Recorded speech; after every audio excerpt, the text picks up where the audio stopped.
बिस्मिल्लाहिर्रहमानिर्रहीम, अस्सलाम वालेकुम, good morning, welcome to Suno Pakistan. मैं हूं आपका होस्ट अजीम राना और आज मेरे साथ मौजूद और मैं हूं शहरबानो आवान। हमेशा की तरह कभी कभी कोई छुट्टी करनी भी पड़ जाती है।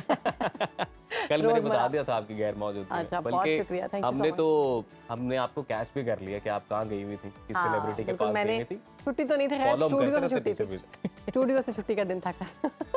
मैं आउटडोर पे थी। उम्मीद है आप सब ठीक होंगे, खैरियत से होंगे और हमारा और आपका साथ 2 घंटे का रहेगा। तो आज मैं कुछ टेस्ट करना चाहती हूँ। जो मेरे साथ बैठते हैं मेरे को होस्ट अजीम जी, राना, मैं देखना चाहती हूँ कि अजीम का आईक्यू कितना है। आईक्यू वैसे ये तो बड़े आसान सवाल है। नहीं, प्लीज इस तरह के इम्तिहान ना लिए जाए मेरे। बच्चों वाले हैं, बच्चों वाले तो ज्यादा नहीं मुश्किल आते। नहीं है। मुझे ये बताएं, हमारा कौमी फल सबसे जो कौन सा आसान चीज होती है उतनी मुश्किल होती है? है। हमारा अच्छा, कौमी फल कौन सा है, बताएं। अच्छा, कौमी फल। हाँ, मेरे ख्याल से हमारा कौमी फल है आम। वाह वाह वाह वाह, सही सही बताया जवाब, सही जवाब। ये अब पेन मैं आपका हो। पूछूं। ये पेन आपका। मुझे ये मेरा दे तो दे, मुझे- मेरे इनाम मुझे- जो जीता है। अच्छा जी, मुझे आप बताएं कि हमारा कौमी फूल कौन सा है। चंबेली। वाकई, यस। वाह वाह वाह वाह वाह, तालियां तालियां, ये इनाम वापस आपका। वाह वाह वाह वाह। हमारा कौमी लिबास कौन सा है? शलवार कमीज। वाह वाह वाह वाह वाह, क्या बात है। क्या बात है, क्या क्या बात बात है, है। क्या अच्छा, ये सारी बातें तो छोड़े ना। अब आते हैं सही इंटरेस्टिंग सवाल पे। क्या?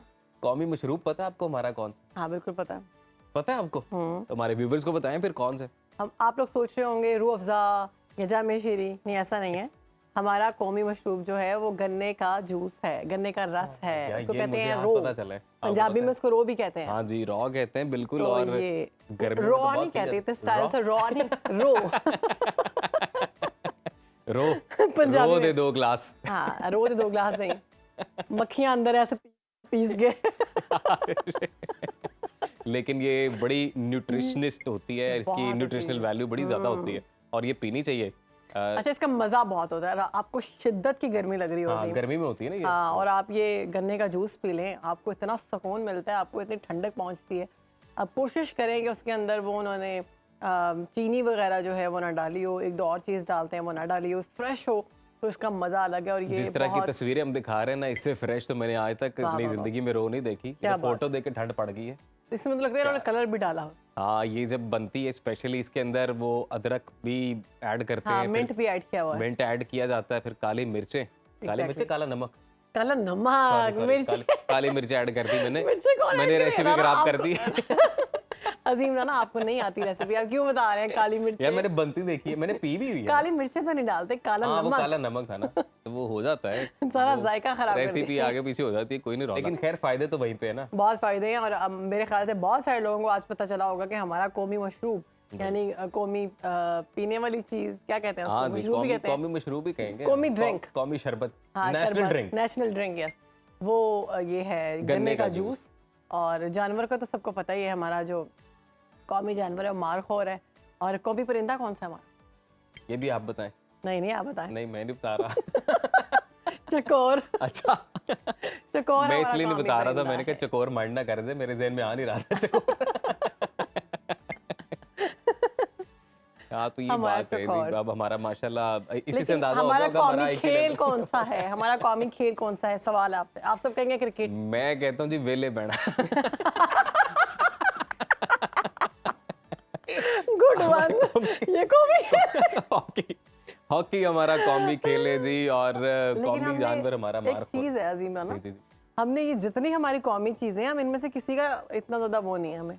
इतना ज्यादा वो क्या। मतलब हम उसको आगे लेकर नहीं चल रहे, हम उसको इम्पोर्टेंस नहीं दे रहे, हाँ, हम उसको उस तरह से प्रमोट नहीं कर रहे जिस तरह से करना चाहिए। एग्जैक्टली हमें बिल्कुल इसको इंडोर्स करना चाहिए। और मेरे ख्याल से ये चीजें इतनी कॉमन है नहीं ना, मतलब मारखोर जो है इज रेयर।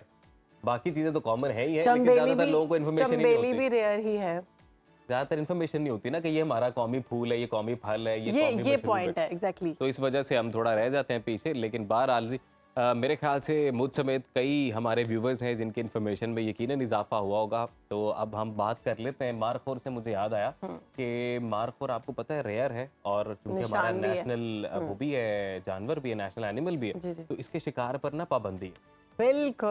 तो और इस हवाले से कहानी भी, एक स्टोरी है ये बड़ी अमेरिकी इंटरेस्टिंग। शहरी के शिकार पे जो जी, जी, उसको जी। पैसे मिले हैं और डॉलर्स में उसको दिए गए हैं, वैसे तो उसके पर पाबंदी है, लेकिन ऐसी कौन सी स्कीम है जिस पे अमेरिकी शहरी ने आकर उसने इसका शिकार किया और उसके बाद फिर उसने डॉलर्स में पैसे पे किए? हाँ जी बिल्कुल, और उसने 6 करोड़ रुपया पे किया है जी। शिकार करने के लिए पेशावर में महकमा वाइल्ड लाइफ को दरखास्त जमा करवाई जाती है, जिसके बाद महकमा वाइल्ड लाइफ जो है वो इस पे बोली लगवाता है और फिर सबसे ज्यादा बोली जिस साहब की जानिब से लगाई जाती है उनको शिकार करने की इजाजत दी जाती है मारखोर की, क्योंकि markhor is our national animal. इसके शिकार पर पाबंदी है, इसको प्रिजर्व किया जा रहा है। तो मारखोर का शिकार करना महंगा है, और महंगा कितना है उसका अंदाज़ा इस बात से लगाया जा सकता है कि चित्राल में ये एक अमरीकी शहरी हैं जिन्होंने मारखोर का शिकार किया है और इसके एवज 6.5 करोड़ रुपए साहब ने अदा किए, जो कि $2,32,000 बनते हैं।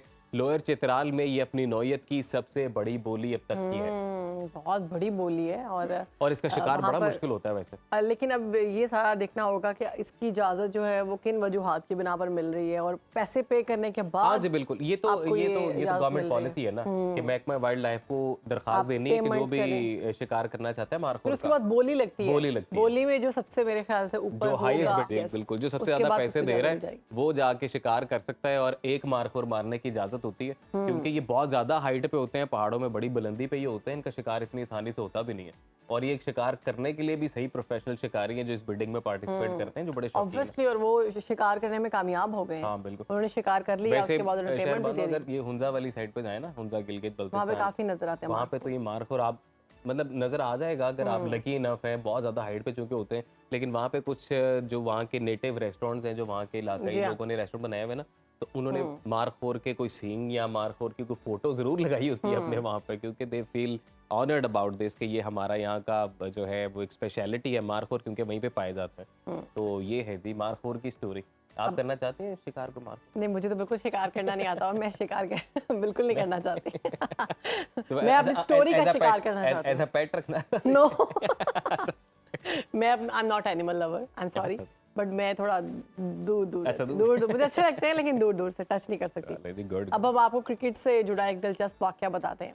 ये दिलचस्प वाकया जो है ये पर्थ टेस्ट के चौथे दिन हुआ और ये उस वक्त पेश आया जब पाकिस्तान टीम बैटिंग कर रही थी और जीत के लिए मिलने वाले 450 रन के हदफ के ताक़ुब में 44 रन पर 3 विकेटें गिरने के बाद मुश्किलात का शिकार थी कि ऐसे में अचानक एक उड़ता हुआ कागज़ का टुकड़ा मैदान में आन पहुंचा। लिबॉसन ने इसको टुकड़े को पकड़ने की कोशिश की मगर वो इसको पकड़ ना सके। जी बिल्कुल, वो टुकड़ा कागज का उड़ता रहा और फिर रेलोन के पास चला गया। फिर जो लियोन है ये वीडियो भी देख सकते हैं। वो उनको पकड़ने की कोशिश करते रहे और ये वीडियो भी हम दिखा सकते हैं। फिर उस्मान ख्वाजा ने जो है कोशिश की है कि इस कागज के टुकड़े को पकड़ा जाए, वो इसके पीछे दौड़ लगाते रहे, लेकिन जी ये टुकड़ा उस्मान के हाथ भी नहीं आया। फिर गेंद आखिरकार से भी भारी निकला। जी बिल्कुल, स्टीव स्मिथ जो है वो बिलाखिर कामयाब हो इस चुके। टुकड़े को पकड़ने में कागज के जो है वो कामयाब रहे।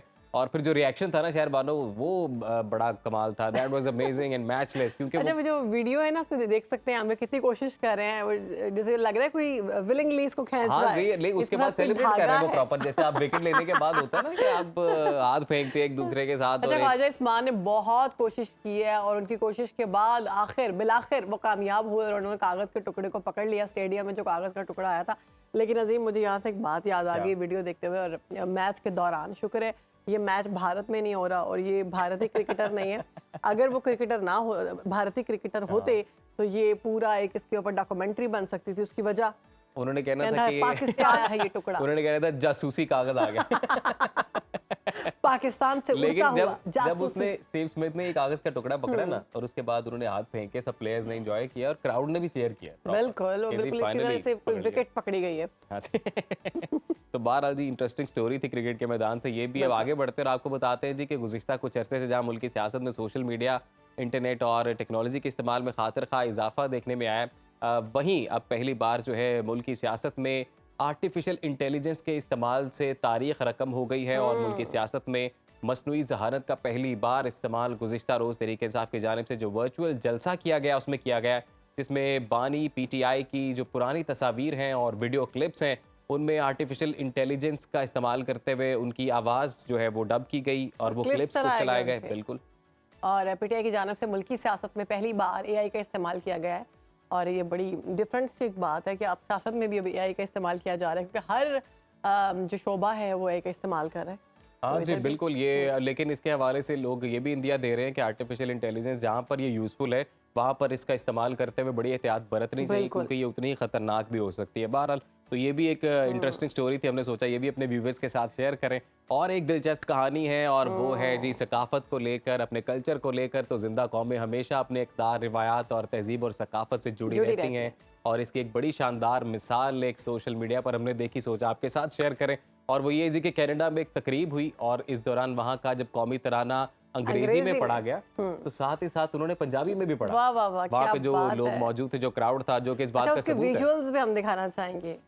जी, जी, बिल्कुल, बल्कि विजुअल्स का दिखाने शहरवानो, अपने व्यूवर्स को सुनाते हैं कि पंजाबी में भी उन्होंने पढ़ा है। किस जी, तरह से आए। पढ़ा? तो जी, ये वो कनाडा का तराना है जो क्या बात है। अंग्रेज़ी में पढ़ा जा रहा था, इसके बाद फिर पंजाबी में भी जो है वो गाया गया है कनाडा का कौमी तराना। और कहा ही जाता है जी, पंजाबी जो लैंग्वेज है दुनिया की 10वीं बड़ी, और कनाडा में दूसरी बड़ी, बोली जाने क्योंकि वाली, वहाँ बोली पर जाने सिख कम्युनिटी बहुत वाली। हाँ ज़्यादा जी, है, बिल्कुल। उस वजह से वहाँ पर इसको तरजीह दी जाती है। और इसमें कोई शक नहीं, पंजाबी ज़बान बहुत खूबसूरत ज़बान है, और हमने काफ़ी सेगमेंट्स भी किए हैं इस पे, और काफ़ी गेस्ट भी बुलवाए हैं पंजाबी ज़बान के हवाले से। और हमने भी कोशिश की है कि हम भी पंजाबी हैं, तो हम भी पंजाबी बोलते हैं, तो ये बहुत अच्छा इकदाम नहीं, किया और ये गया बड़ी है। अच्छी बात है कि अगर आप अपने कल्चर के साथ कनेक्टेड हैं, एसोसिएट हैं, और आप जो है उसको प्रमोट करते हैं, उसकी तरवीज़ के लिए अगर आप काम करते हैं, इससे शानदार वो मिसाल कहते हैं कि मेरे ख्याल से और हो सकती है। अगर आपने कामयाबी हासिल करनी है, तो आपको अपने कल्चर को नहीं भूलना चाहिए, अपने कल्चर को साथ लेकर चलें, अपने एंड को याद रखें, तो आप बहुत आगे जाएंगे। बिल्कुल, तो एक और अहम खबर है जो आप तक पहुंचाते हैं कि पाकिस्तान टेली कम्युनिकेशन की जानिब से अथॉरिटीज़ ने हसास डाटा को महफूज बनाने के लिए national cyber security operation centre कायम कर लिया। इसका मकसद टेलीकॉम सेक्टर पर साइबर हमलों से पेशगी बाखबर रखना और रहना, और इसका तदारुक करना है। और director general cyber security doctor Mukarram Khan का कहना है कि पाकिस्तान में गुज़श्ता एक अशरे से ज़्यादा जो है साइबर हमले हुए हैं, और दुश्मन ममालिक पाकिस्तान को टारगेट कर रहे हैं। और जी। सोशल मीडिया के आने से साइबर सिक्योरिटी के मसाइल बढ़े हैं।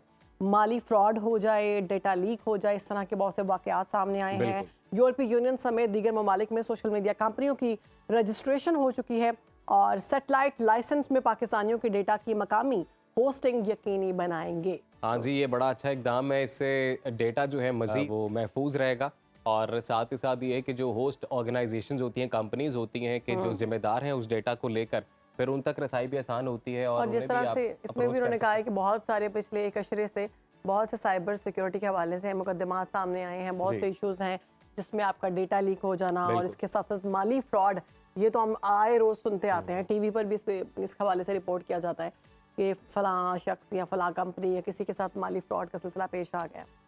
बिल्कुल जी, और ये एक अच्छा इकदाम है जी, डेटा को बिल्कुल सेव करना चाहिए। तो प्रोग्राम में आगे बढ़ते हैं, और अहम मौजू है फ़लस्तीन और इजराइल की बात अगर हम करें तो गज़ा जंग ताहाल जारी है। फ़लस्तीन में इसराइली जारहियत का 74वां दिन है। गज़ा पट्टी और मगरबी किनारे में सहूनी मुजालिम का सिलसिला ताहाल जारी है। इसराइली फोर्सेस की जानिब से रिहायशी इमारतों, स्कूल्स और हस्पतालों पर बम बरसाए जा रहे हैं, और निहत्ते और मासूम फ़लस्तीनियों का कत्लेआम किया जा रहा है। दूसरी जानिब जब हम बात करते हैं तो आर्जी जंग बंदी और यरगमालियों की रिहाई से मुतल्लिक मुज़ाकरात में डेडलॉक ताहाल बरकरार है। हमास ने दो टोक अल्फाज में ये वाज़े कर दिया है कि इसराइली फ़ौज जब तक हमले नहीं रोकती, मुतय्यन करदा हदूदों से पीछे नहीं हटती, उस वक्त तक मुज़ाकरात नहीं होते हैं। इसी हवाले से हमारे गेस्ट आलमी अमूर के माहिर प्रोफेसर हुसैन आलम साहब भी हमारे साथ मौजूद बिल्कुल, हैं। बहुत शुक्रिया सर आपके वक्त का। सर, गज़ा में आर्जी जंग बंदी की अगर बात की जाए तो इसके मुतालिक मुतालबात भी किए जा रहे हैं, और इसके साथ साथ मुज़ाकरात करने की भी कोशिश की जा रही है हमास के साथ। अब जो सूरत हाल ये है, इसमें आप समझते हैं क्या मुज़ाकरात होंगे? क्या इसराइल हमास का मुतालबात तस्लीम करने के लिए तैयार है? शहरबानो, आपने जो सवाल किया है कि क्या मुज़ाकरात होंगे, मुज़ाकरात के दरवाजे कभी बंद नहीं होते। बैनुल-अक़वामी तौर पर जितने भी तनाज़ात हैं वो साथ-साथ चलते रहते हैं, और उसके साथ-साथ मुज़ाकरात भी होते रहते हैं।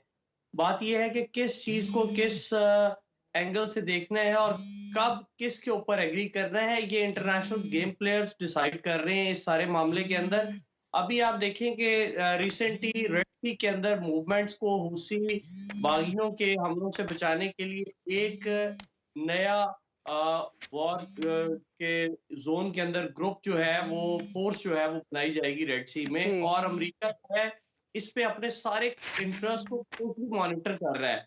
तो मेरा ख्याल है कि थोड़ी सी टाइम लगेगा जिसके अंदर ये डिसाइड हो जाएगा कि इसका हल क्या निकलेगा, क्योंकि दोनों तरफ से अभी तक जंग बंद करने के लिए कुछ भी डिसाइड नहीं हुआ। अगर आप हमास की बात करें या दूसरी तरफ अगर आप इसराइल की बात करें, तो दोनों अपनी तरफ से ये कह रहे हैं कि हम जंग बंद नहीं करेंगे, और इनके पास उनके कैदी मौजूद हैं और उनके पास हमले करने की ऑप्शंस भी मौजूद है और पूरी दुनिया के अंदर इसके ऊपर लेकर बहस चल जी रही है। बिल्कुल जी। हुसैन आलम साहब, अभी हालिया अगर हम जो अमरीकी सदर हैं जो बाइडेन, उनके बयानात को देखें तो लगता है कि वो भी थोड़े नाला हैं नेतन्याहू की पॉलिसियों को लेकर। आपको लगता है कि सलामती काउंसिल का ताहाल जो इजलास अभी दोबारा से जारी है और उसमें अगर कोई करारदाद मंजूर की जाती है, अमरीका अगर वीटो नहीं करता, तो कोई जंग रुकती नजर आती है इस पर, फिर इसराइल अमल करेगा?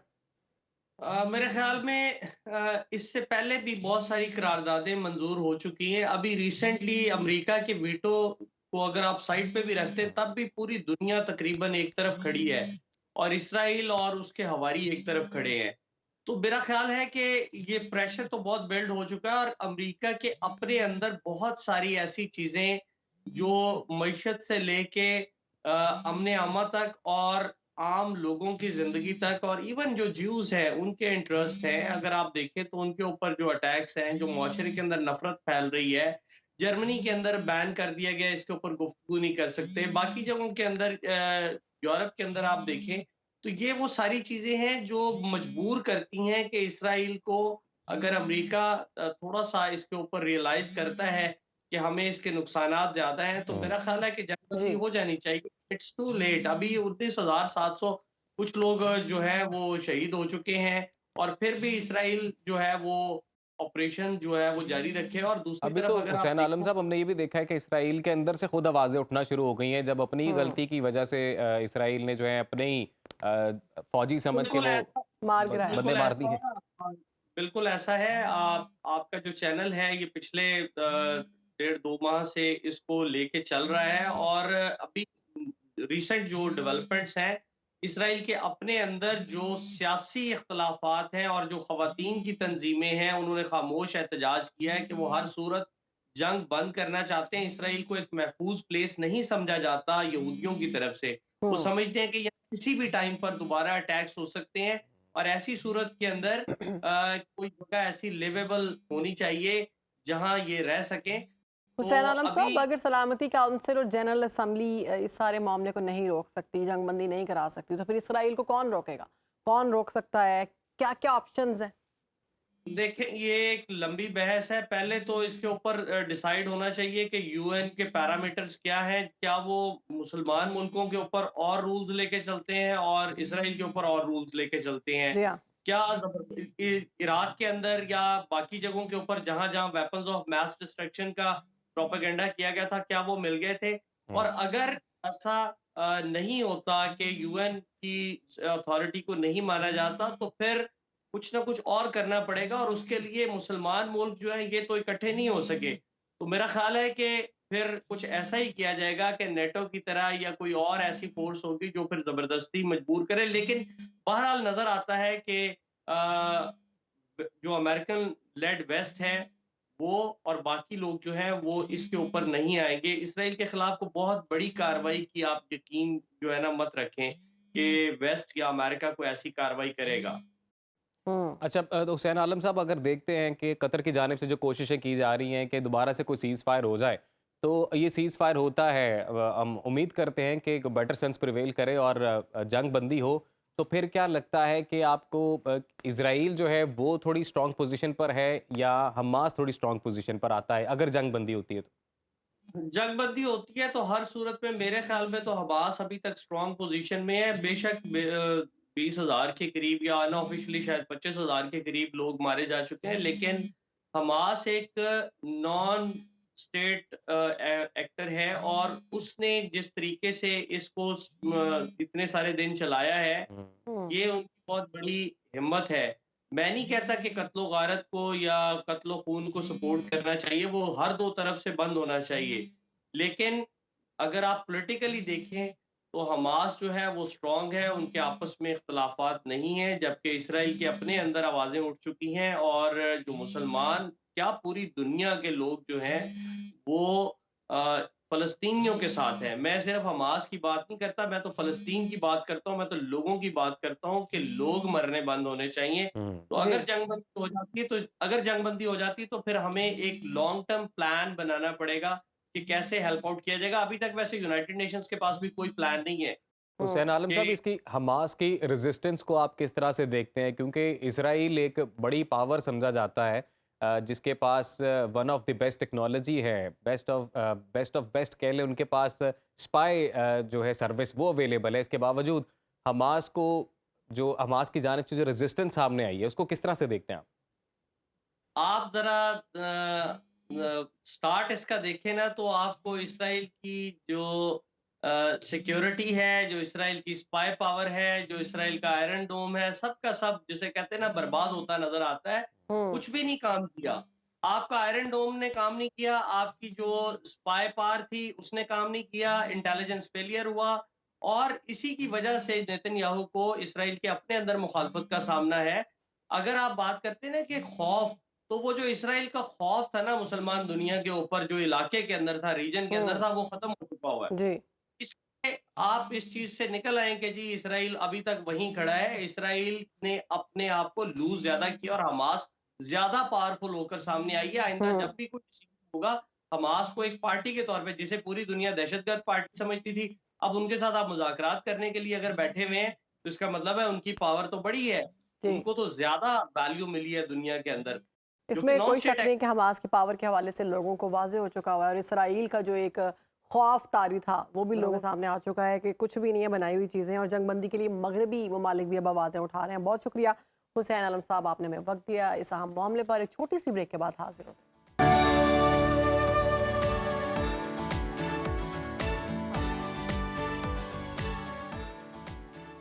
तो व्यूअर्स, आपको बताएं, मुस्कुराहट वो जो दूसरों को साड़ के रख दे। साड़ की नहीं, जो दूसरों को मुतासिर करे। अच्छा अच्छा अच्छा, सॉरी सॉरी सॉरी। मुस्कुराहट वो जो दूसरों को मुतासिर करे। वो लोग जो अपने दांतों की खराबी या किसी और वजह से मुस्कुराने से हिचकिचाते हैं, उन्हें फिक्र होती है कि पता नहीं मुस्कुराएंगे तो हम अच्छे नहीं लगेंगे, कॉस्मेटिक सर्जरीज कराते हैं, उनकी मुस्कुराहट ना सिर्फ वापस लाई जाती है बल्कि उनको दोबारा से एक नई मुस्कुराहट भी दी जा सकती है, पुरकशिश बनाया जा सकता है। आज हम आपको हॉलीवुड स्माइल के बारे में बताएंगे कि दांतों की इस तरह से साइज लिए जाते हैं, रंग कैसा होना चाहिए, शक्ल कैसी होनी चाहिए, उसके बाद फिर आप हॉलीवुड स्माइल करेंगे। अजीम स्माइल स्माइल करके दिखाएं। मैं तब से जब आप पढ़ रही हैं मैं स्माइल ही दिखा रहा हूँ, मैं नहीं, क्या ये हॉलीवुड स्माइल स्माइल नहीं, दांत बंद करके। हाँ, लेकिन ये दांतों वाली स्माइल ही है। आप दांतों वाली स्माइल दिखाएं। तो खैर, इस सारे मामले पर हम बात करेंगे। हमारे साथ मौजूद हैं डेंटिस्ट डॉक्टर अवैस आफरीदी साहब।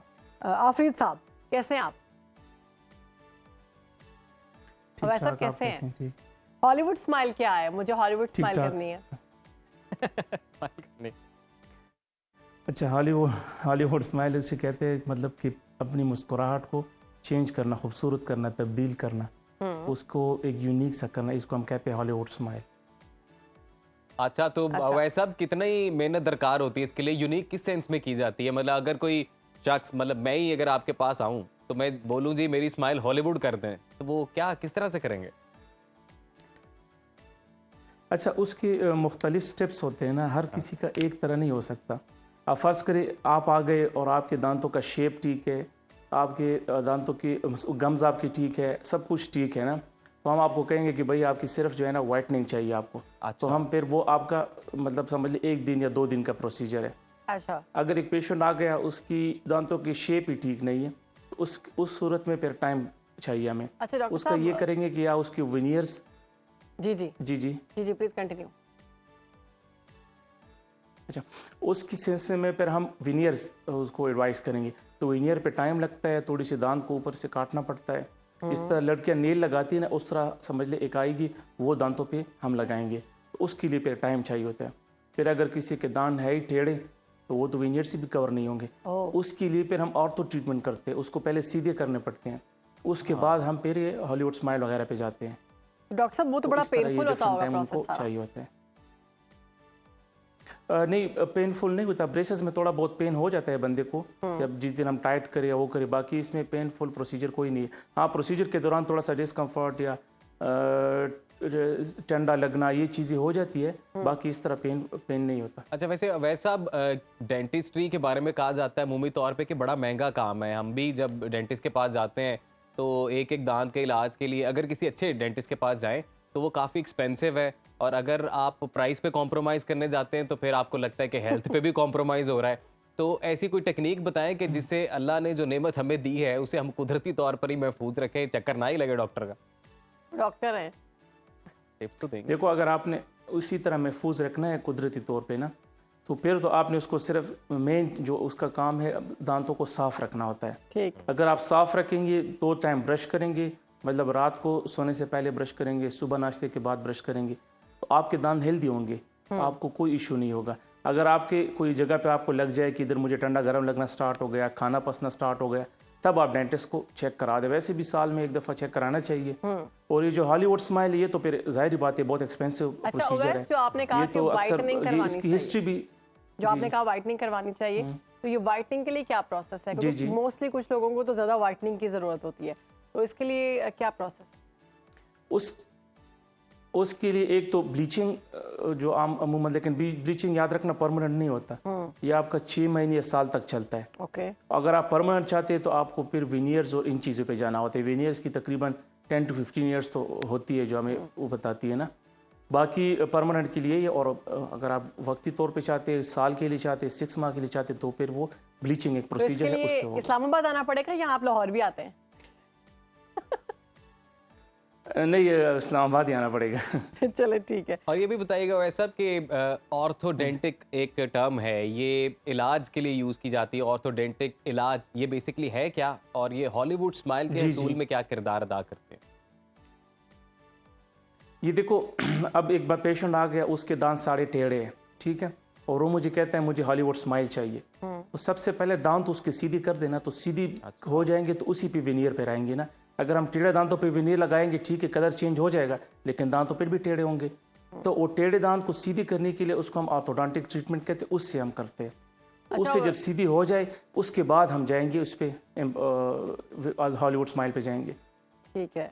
अच्छा, वैसे डेंटल इम्प्लांट्स के बारे में बताइएगा। किसी की मुस्कुराहट अगर अच्छी करनी हो, उसमें बेहतरी लाने के लिए कितना इम्पोर्टेंट है डेंटल इम्प्लांट्स करवाना?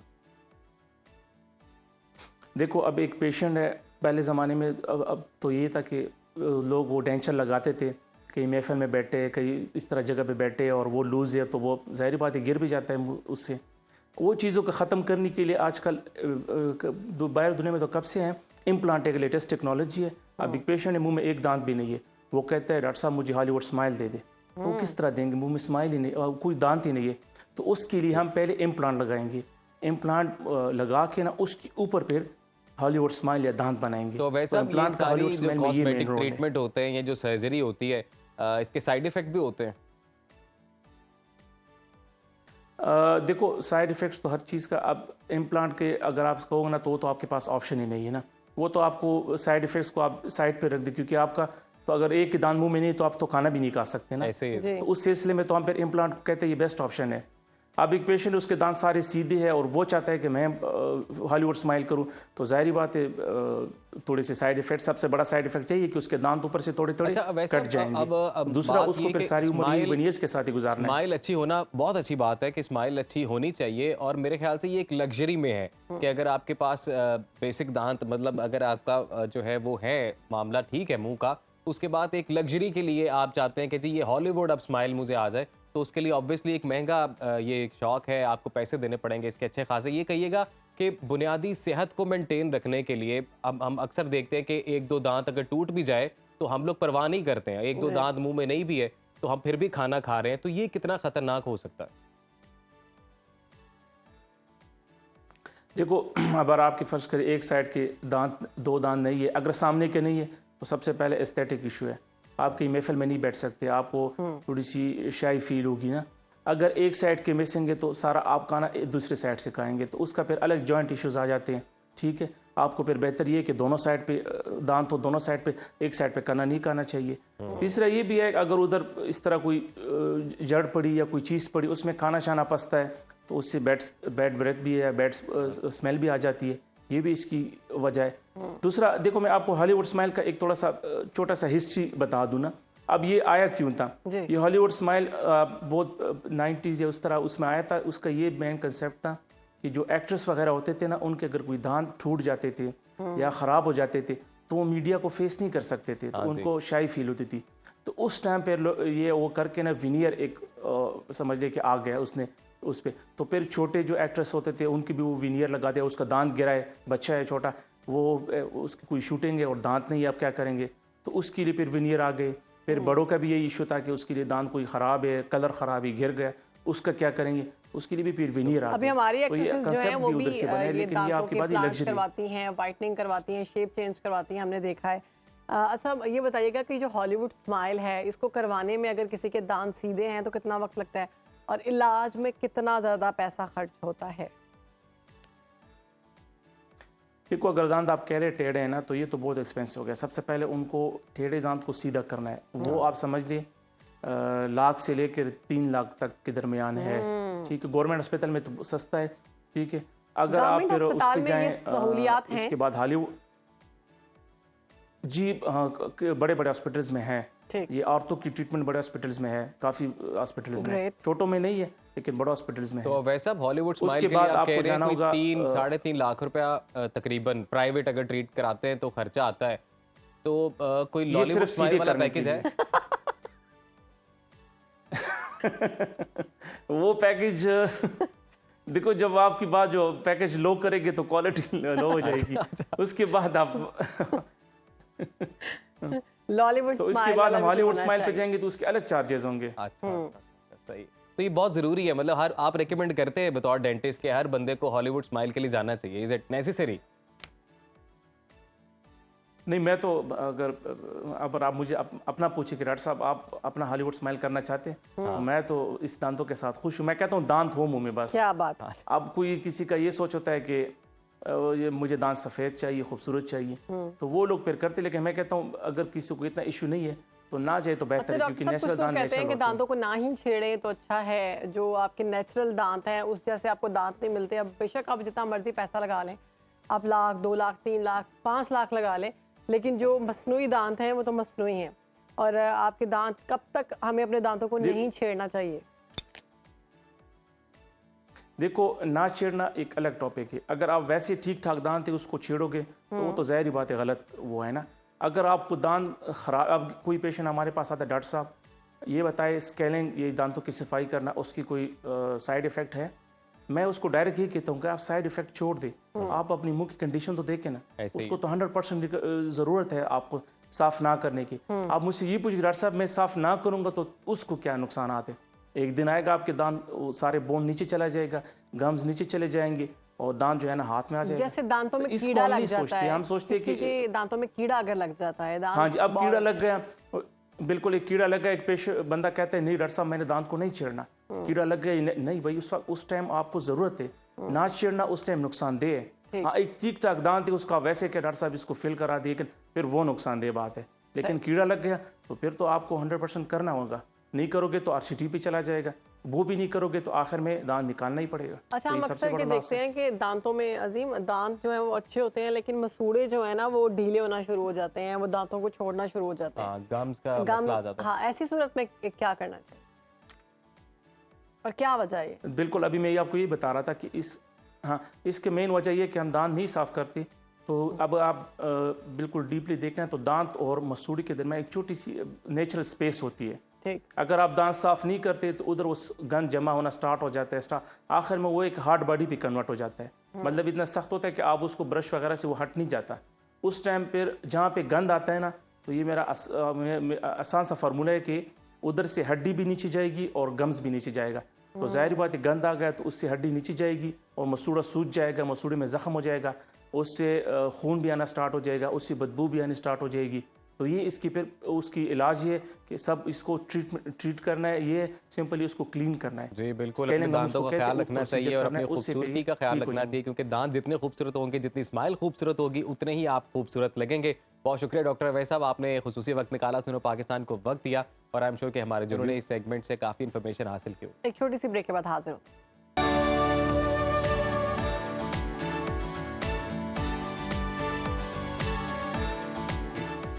Welcome back after the break. IMF ने पाकिस्तान पर जोर दिया है कि वो तनख्वाहदार और कारोबारी तबके पर मजीद टैक्स आयद करे, और कम आमदन वाला तबका पहले ही चूँकि महंगाई के बायस परेशानी का शिकार है और उसकी परेशानियों में मजीद अब इजाफा होगा। मुल्क का अमीर तबका बराए नाम टैक्स अदा करता है, जबकि गरीब और मुतवसत तबका पहले ही टैक्सेस के बोझ तले दबा हुआ है। हुकूमत तनख्वाहदार तबके से जिस कदर टैक्स ले रही है वो पहले ही बहुत ज़्यादा है। अगर हुकूमत टैक्स नेट में इजाफे की ख्वाहिशमंद है तो उसे अब अमीर तबके को टारगेट करना होगा। तो टैक्सेस के मामलात पर बात करने के लिए हमारे साथ आज हमारे गेस्ट मौजूद हैं। बिल्कुल जी, टैक्स कंसल्टेंट हैं अबू बकर तारड़ साहब। Welcome to Suno Pakistan. कैसे हैं आप? सबसे पहले तो हमें ये बताएं कि डायरेक्ट और इनडायरेक्ट टैक्सेस क्या हैं और इससे आम आदमी पर क्या फ़र्क पड़ेगा? Thank you very much for inviting me. अच्छा, डायरेक्ट टैक्सेशन ये है कि जो एक tax payer directly in the government exchequer जो है डिपॉजिट करता है, ये खुद पे करता है। ठीक है। और इनडायरेक्ट टैक्सेशन जो है दैट मीन्स के आप गुड्स और सर्विसेज के अगेंस्ट जो आप टैक्स इनडायरेक्टली आपसे लिया जाता है, that is indirect tax. Okay. और जो डायरेक्ट टैक्सेशन है वो आपकी mostly in fact in all the times वो आपकी जो इनकम है उस पर आप वो डिपॉजिट करते हैं। और इनडायरेक्ट टैक्सेशन जब आप कोई कमोडिटी परचेज करते हैं, for example if you buy a soap, a shampoo, anything, उस पे आप वो इनडायरेक्टली पे करते हैं। वो एंड कंज्यूमर जो कि आप हैं, मैं हूँ, उसी को पे करना पड़ता है। ओके। इसकी एक चेन है, बहरहाल जो मैन्युफैक्चरर है, रिटेलर है, होलसेलर है, वो सब उसको पे करते हैं, बट अल्टीमेटली वो सब अपना जो पे करते हैं टैक्स वो नेक्स्ट जो चेन में से आ रहा है, होलसेलर है वो रिटेलर से ले लेगा, अल्टीमेटली जो रिटेलर है वो उसको ले लेता है फ्रॉम दी तो एंड अबू बकर साहब, अभी जो IMF ने कहा है जी, जो शर्त रखी है कि मजीद टैक्सेस में इजाफा किया जाए, हाँ। तो अब क्या सिचुएशन बनती देखते हैं? कौन सा तबका आपको लग रहा है अब ज़्यादा मुतासिर होगा? अच्छा, इसमें ये है कि अभी अपने लास्ट ईयर आपके नॉलेज में होगा कि जो इनडायरेक्ट टैक्सेशन में सेल्स टैक्स है उसका रेट 1% इंक्रीज हो गया, फ्रॉम 17 to 18% हो गया। जी। That was also the wisdom behind that increase was के टैक्स का जो नेट है उसको बढ़ाया जाए। जी जी अब पाकिस्तान में अनफॉर्चुनेटली ऐसा है कि जो हमारी डायरेक्ट टैक्सेशन है जी जी उसकी कलेक्शन कम है। बिल्कुल। उसकी मल्टीपल रीजंस हैं, लेकिन ये है कि गवर्नमेंट के जो एक्सपेंसेस हैं, जो डेट सर्विसिंग है, उस पे उनके एक्सपेंसेस तो दोज आर सेटल्ड के वो अपने पे करने ही कर रहे हैं। सही। अब वो उनको जनरेट करने के लिए गवर्नमेंट को जब डायरेक्ट टैक्सेस रिसीव नहीं हो पाते, कलेक्शन नहीं हो पाते, देन उनको फिर वो ऑल्टरनेटिव्स का वे है वो इनडायरेक्ट टैक्सेस में जाते हैं। यस, इनडायरेक्ट टैक्सेशन जो है वो कंज्यूमर के लिए तो बहुत प्रॉब्लमेटिक है ही है। वो इन्फ्लेशन का एक वो यानी वो इन्फ्लेशन का बहुत बड़ा एक इन्विटेशन है सही। सही। Simple terms. जब भी चूँकि उसको इनडायरेक्ट टैक्सेशन जो है वो अगर आप एक मिडिल क्लास फैमिली से बिलोंग करते हैं, लो मिडिल क्लास से बिलोंग करते हैं या अपर क्लास से बिलोंग करते हैं, वो सब ने इक्वली पे करना है और उसका बर्डन सब पे ही शिफ्ट होता है। अपार्ट फ्रॉम दिस कि आप क्या अर्न कर रहे हैं, आपकी अबू अर्निंग बकर क्या साहब, है। क्या ऐसा होता है कि जो डेवलप्ड कंट्रीज हैं वहाँ पर आपका जो सैलरी ब्रैकेट है उसके अकॉर्डिंग आप टैक्स पे करते हैं? ऐसा होता है जो आपका प्रॉफिट है, अगर तो जितना प्रॉफिट है उसकी ब्रैकेट जितनी बड़ी है उसके अकॉर्डिंग आपने टैक्स पे करना ठीक है। है। तो पाकिस्तान में हम ये देखते हैं कि जो जितना अमीर है वो उतना ही कम टैक्स। टैक्स एवेजन करता है। कम टैक्स एवेजन करता है। और अच्छा, मुतवसत तबका जो है उस पर टैक्स जो है वो बढ़ता जा रहा है हाँ। और अमीर तबका जो है वो उस तरह से टैक्स नहीं दे रहा। अच्छा, इसमें आपको बताऊँ, मैं एक बड़ी इंटरेस्टिंग बात बताता हूँ कि जो टैक्स है उसमें 95% ऑफ जो टैक्स कलेक्शन है ना वो सॉर्ट ऑफ विद होल्डिंग है। विद होल्डिंग ऐसा है जैसे फॉर एग्जांपल आप एक जॉब कर रहे हैं या कोई और इसमें बंदा जॉब कर सैलरी रहा पे है, से टैक्स उस कटेंगे पे से ऑटोमेटिकली कि पहले आपकी डिडक्शन होगी, then you will get the salary जिसको आप टेक होम सैलरी कहते और अगर हम कोई ग्रोसरी लेने जाते हैं उसमें हर चीज में डिफरेंट टैक्सेस हैं। हैं। That is indirect taxation. Indirect taxes. वो तो सबने पे करनी है, चाहे आप अर्न कर रहे हैं या आप नहीं अर्न कर रहे, बट यू हैव टू पे that tax indirect. Okay. Direct जो है उसकी बहरहाल जो आप फरमा रहे जी, हैं जी। स्लैब्स वो पाकिस्तान में भी हैं। अच्छा। स्लैब्स पाकिस्तान में भी हैं। अगर आप एक सैलरीड इंडिविजुअल हैं तो उसके स्लैब्स सेपरेट हैं, अगर आप बिजनेस कर रहे हैं तो उसके स्लैब्स अलग हैं। बट उसमें at times unfortunately I am sorry, लेकिन वो कि हम टैक्स एवेजन हमारा एक रुझान बड़ा ज़्यादा है। हम अर्न कुछ और कर रहे होते हैं और डिक्लेयर कुछ और कर रहे होते हैं और कंसीलमेंट हम कर रहे होते हैं। टैक्स कलेक्शन अथॉरिटी को स्मार्ट होना पड़ेगा। ये आपका जो क्वेश्चन है ये $1 मिलियन क्वेश्चन है। टैक्स अथॉरिटीज़ जो हैं उसमें 2-3 इश्यूज़ हैं। एक तो हमारा जो निज़ाम है टैक्स कलेक्शन का ये ऑब्सोलीट हो चुका हुआ है। सही। जो हमारी ब्यूरोक्रेसी है जो कलेक्शन करती है जी जी और जो पूरा स्टाफ है, इस वक्त FPR में in whole Pakistan around 18,000 below 20,000 employees हैं पूरे पाकिस्तान में। सही। अच्छा, वो सिर्फ एम्प्लॉयज़ हैं, वो सैलरीज अर्न कर रहे हैं।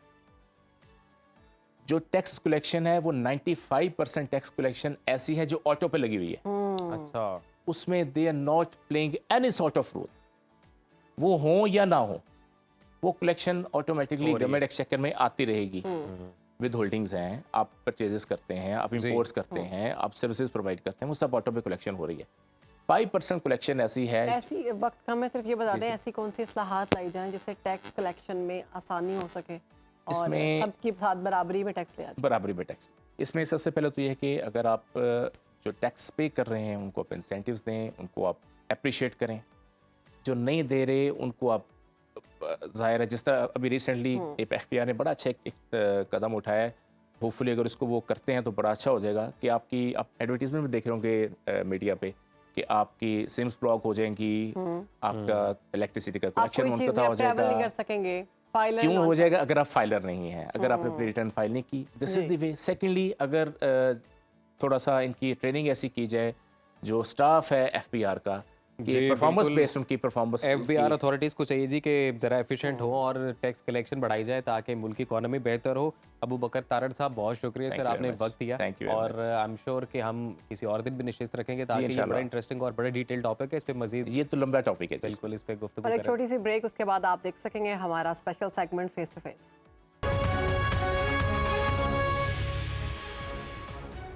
Welcome back to Suno Pakistan. और अब बात करेंगे सियासी मैदान की। तो सियासी मैदान में गर्मा गर्मी जारी है और अब वक्त हो चुका है फेस टू फेस होने का। तो ओवर टू यू अदनान साहब एंड अनीक साहब। बहुत शुक्रिया शहरबानो। ये फेस टू फेस जो सेगमेंट है ये पीर से जुमे तक सुबह 10 बजे 10 पर आप देख सकते हैं। मेरे साथ होते हैं मेरे मौजूद साथी अनीक नाजी साहब। अच्छा, मैं समझा नाम भूल गए। नहीं, अब आप आपका देख नाम रहे हैं कैसे मेरी भूल तरफ कि मैं खुद ही बता दूं।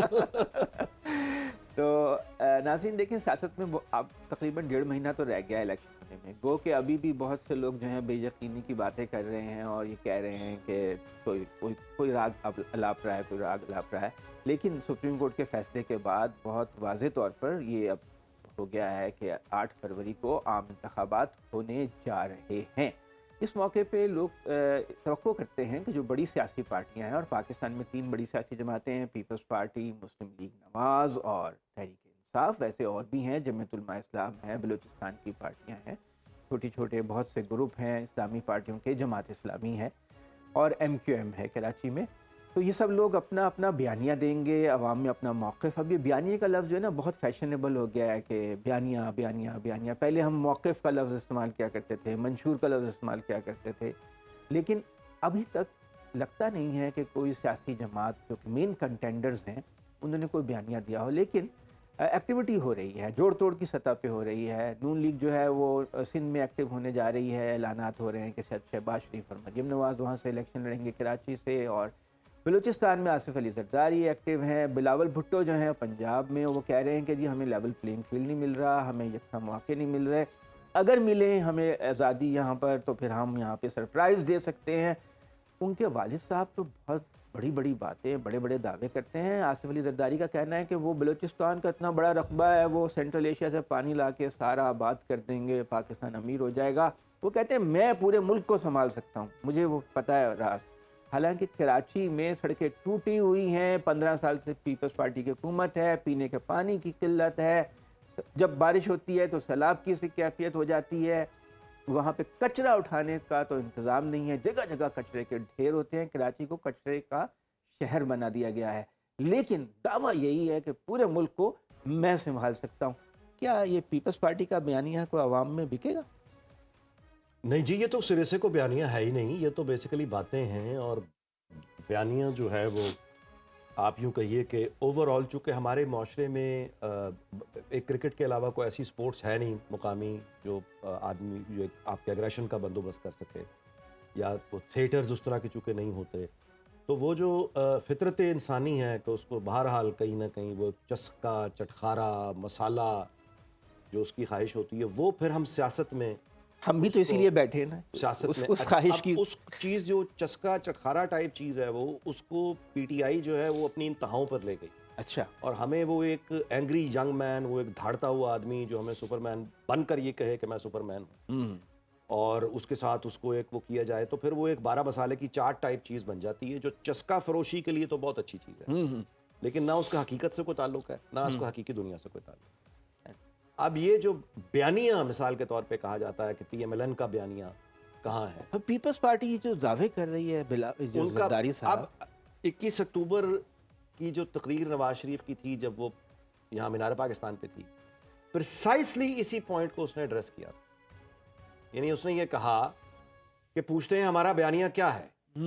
हमारा बयानिया पूछना है तो ये ऑरेंज ट्रेन से पूछो, मेट्रो बस से पूछो, मोटरवेज देखो, एयरपोर्ट देखो। यानी उसने प्रिसाइसली इसी बात को एड्रेस करके ये कहा कि हमारा बयानिया ये है, ये बयानिया देखो। लेकिन इन सब यानी वो बातों ने चीजें जिनको आप हाथ लगाकर देख सकें कि ये मौजूद है, फिजिकली पाल्पेबल है। ये आप उस मोटरवे पे सफर कर रहे हैं, आप उस एयरपोर्ट को देख रहे हैं अपनी आंखों से, उस यूटिलाइज कर रहे हैं उस फैसिलिटी को। ये है मतलब है जो सबूत बन के गड़ा हो जमीन के सीने पर, वो होता है किसी की कारकर्दगी, कोई हॉस्पिटल, कोई यानी इंफ्रास्ट्रक्चर जो आपके सामने मौजूद हो। उसके बाद अगर आप इसी बात को आगे बढ़ाते चले जाएं तो यानी जितना बढ़ाना बढ़ा लीजिए। मैं आपको भारत की मिसाल दे देता हूं। यानी मोदी का आना, वाजपेयी का आना, ये गिले शिकवे नहीं है कि मैं फोन करता हूं और मोदी मेरा फोन नहीं सुनता। जब आप वो बातें करते हैं एंग्री यंग मैन की तरह और अपने लोगों को मिसमराइज कर देते हैं, जिस तरह एक दादी या नानी पुराने जमाने में बच्चों को कहानियां सुना के करती थी, तो we have to now realise कि बच्चों की जो दुनिया है एलिस इन वंडरलैंड, वो वही अच्छा लगता है। जब आप इसको मैच्योर लोगों पे अप्लाई करेंगे और इस तरह की कहानियां सुनाएंगे तो उसका नतीजा अब मिसाल के तौर पे आप देखिए, बाकायदा वो गलीज अल्फाज जिनका इस्तेमाल करना नहायत यानी बदतमीजी, बदतहजीबी। आपका मेरा ताल्लुक तो उस नस्ल से है ना कि तो अपने वालिदैन के अपने बच्चों के सामने तस्वीर नहीं कर सकते इस तरह के गलीज अल्फाज। उनको थोड़ा सा ट्विस्ट करके एक और लफ्ज बनाया और उसको काबिल आम फहम बना दिया, उसको रोज़मर्रा की गुफ्तगू का हिस्सा बना दिया। आज एक खानदान बैठ कर उन अल्फाज का इस्तेमाल कर रहा होता है और वो बेनियाज हो चुका है इस एहसास से कि ये काबिल नफरत लफ्ज है, ये घटिया लफ्ज है, ये गाली है। कतई कलामी माफ, ऐसा दूसरे लोग भी कर रहे हैं। मसलन यूथिया का लफ्ज जो है, मैंने आपको यही गुजारिश किया ना, आपने बोल दिया लफ्ज। मैं बोलना नहीं चाह रहा था। नहीं हमें मैं ये कह रहा हूं कि यही अल्फाज, या ये कि जो बढ़ गया, ये जो अल्फाज हैं अब आप बोले चले जा रहे हैं। देखिए ना, क्योंकि आप भी उस एहसास से अब आरी हो चुके हैं जी, आपके नजदीक भी ये अल्फाज अब चूंकि रोजमर्रा की गुफ्तगू है तो आप बोले चले जा रहे हैं। मैं नहीं बोल रहा क्योंकि ये अल्फाज जो हैं, इसमें तो गुनाहगार सभी हैं। मैं आपसे गुजारिश कर रहा हूं कि इसको काबिले, इसको आम बनाना, ये जो चस्का फरोशी है ना, इसका ये नतीजा निकलता है। तो आपका ख्याल में जरदारी साहब भी नहीं, वो जरदारी चस्का फरोशी नहीं है, जरदारी चस्का फरोशी नहीं है। जरदारी तो एक कह रहे हैं पूरे मुल्क को मैं संभाल लूंगा, पानी ले आऊंगा, पूरा बलूचिस्तान देखिए जी, आबाद उनसे कर बड़े दूंगा। अदब और एहतराम से गुजारिश है, वो उनके साथ ट्रेजेडीज इतनी हुई हुई हैं कि इंसान को बात करते हुए जरा कराची ख्याल में तो करता है। पानी दे नहीं ओ सके। भाई, मुल्क को बाद में संभालना, बेटे को संभाल लो, पहले अपना घर संभाल लो। अब देखो ना, अब वो ट्रेजेडी हुई हुई उस फैमिली के साथ, तो इंसान को, आदमी को खुद सोचना चाहिए। लेकिन जरदारी साहब अब अपने शऊर के और उम्र के जिस हिस्से में चले गए हैं, उनको इस तरह के पब्लिक एड्रेसेस करने और इस तरह के दावों करने से अपने बेटे पर रहम करें और अपनी पार्टी पर रहम करें, क्योंकि ये काम करके वो बिलावल का रास्ता तकरीबन नामुमकिन बना चुके हैं। पीपल्स पार्टी के खमीर जो उठा था वो एक बगावत से उठा था, इनकलाब से उठा था। रोटी, कपड़ा और मकान, और वो कहाँ बुनियादी गया? जी, असल में तो सोशलिज्म का एक इनकलाब लेके वो उठा ना, गरीब की बात करनी। आज भी पीपल्स पार्टी है सोशलिज्म? नहीं, सोशलिज्म होना एक और बात, चीन में है उस तरह का सोशलिज्म। नहीं, जो सिंध में वडेरा शाही है, मैं वही feudalism आपसे है। गुजारिश कर रहा हूँ कि बेचने की हद तक बात कर रहा हूँ, बयानिए की हद तक बात कर रहा हूँ। लोगों को उसको बेवकूफ materialize बनाने करना की एक हद और तक, चीज़ है, हाँ। मटीरियलाइज करना एक और बात है। लेकिन जब आप उसको बेचने की कोशिश, मार्केट में सेल करने की कोशिश करते हैं, तो वो सेल बिलावल किसी हद तक कर जाएगा। आसफा भुट्टो में वो चीज है, बख्तावर में नहीं है। तो ये बॉर्न इन भी होता है ना।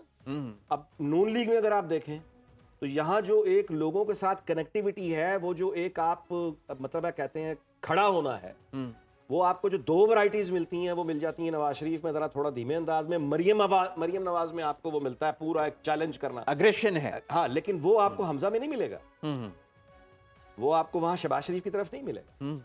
तो इसी तरह से ये अब पीपल्स पार्टी का अपना काम है कि वो देखें कि क्या आसिफ अली जरदारी वो प्रोडक्ट है, क्या उसकी वो शख्सियत है जो अवाम में बिक सके, क्या उसका वो लबो लहजा है जो अवाम में बिक सके, क्या उसका प्रेजेंटेशन का अंदाज ऐसा है जो अवाम, तमाम के जवाब है नफी नफी नफी नफी। लेकिन वो कहते हैं सिंध तो हम यूं आराम से ही ले लेंगे, ऐसा होगा? वो देख लीजिए आप, आपका ख्याल है कि सिंध में इस दफा अरे फिर नहीं, पीपल्स पार्टी चौथी बार हुकूमत बनाने में कामयाब हो देखिए जाएगी उनका और फिर वहाँ तमाम गुर्बत ख़त्म और जागीरदारी ख़त्म और लोग बहुत हंकी डोरी, सब कुछ ठीक हो जाएगा।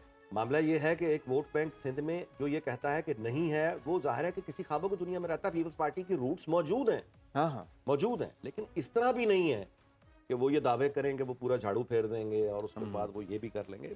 एक मुनासिब हद तक मेरा ख्याल है कि वो नशिस्तें जीतेंगे, लेकिन जैसा कि हालात बता रहे हैं हाँ हाँ। कि मुमकिन है कि इस दफ़ा हुकूमत उनकी सिंध में ना हो। अच्छा, आप समझते हैं कि पीपल्स पार्टी सिंध मुमकिन है। में भी हुकूमत नहीं बना सकेगी? मैं कह रहा हूँ मुमकिन है, ज़्यादा इम्कान यही दिखाई है। देता। अच्छा, ये तो बहुत बड़ी बात आपने कही। अब पीपल्स पार्टी वाले तो कह रहे हैं हम पंजाब में भी सरप्राइज दे सकते हैं, आप कह रहे हैं सिंध में भी वो डिफेंसिव पे हैं। नहीं जी, पीपल्स पार्टी ने असल में वो सारा मौके उनको बहुत मिले, हाँ लेकिन ये जो आसिफ अली जरदारी साहब का स्टाइल ऑफ गवर्नेंस है, हाँ हाँ। उसके बाद फिर वो नतीजा वही निकलता है जो निकला है। अब वो जो राव अमीर अनवार देखिए, हैं, दुनिया भर में ना अमेरिका से लेके इस वक्त ब्राजील से लेके जापान तक लड़ाई सिर्फ एक है जो हमेशा से रही है, लेकिन हाँ आज भी वही हाँ हाँ, लड़ाई है अमीर की और गरीब, हम्म, ताकतवर और कमजोर की। लड़ाई दुनिया में बुनियादी तौर पर ये है। हम्म। जिन मुआशरों में ये तजाद, लेकिन पीपल्स पार्टी तो कहती है हम कमजोरों के साथ खड़े, उनके हम। अब उनकी इस बात को मानेगा कौन? तब पंजाब से तो बोलू राम हो गया पीपल्स। बिल्कुल खत्म। कुछ सियासतदान हैं अपनी ज़ाती हैसियत में, यूसुफ रज़ा गिलानी, महमूद जो उनके हैं उसके रहीम यार खान वाले, वो हैं अहमद महमूद हैं, वो भी और ट्रेडिशनली वो बेसिकली वहाँ के, उनको आप उस तरह का सियासतदान तो नहीं कह सकते। हाँ, ये फ्यूडल सारे हैं, प्रिविलेज्ड बड़े अरबपति लोग हैं। अरबपति लोग हैं, लेकिन पार्टी तो कहते हैं हम गरीबों की है, लोग अरबपति हैं। ये क्या? जाहिर है ये वही तजाद है जो देखने में मिलता है, ये वही तजाद है जिसके नतायज अब वो भुगत रहे हैं, ये वही तजाद है जो पंजाब, जो जुल्फ़िकार अली भुट्टो की ताकत था, हाँ जहाँ पीपल्स पार्टी यहीं लाहौर में बनी थी, डॉक्टर मुबशर हसन के घर, हाँ। अब झाड़ू फेरा। लेकिन देखें सिंध के लोग कभी भी किसी नॉन सिंधी को वोट नहीं देते, आज तक पाकिस्तान की तारीख में ऐसा है। शायद ये भी एक उनके कॉन्फिडेंस की वजह है।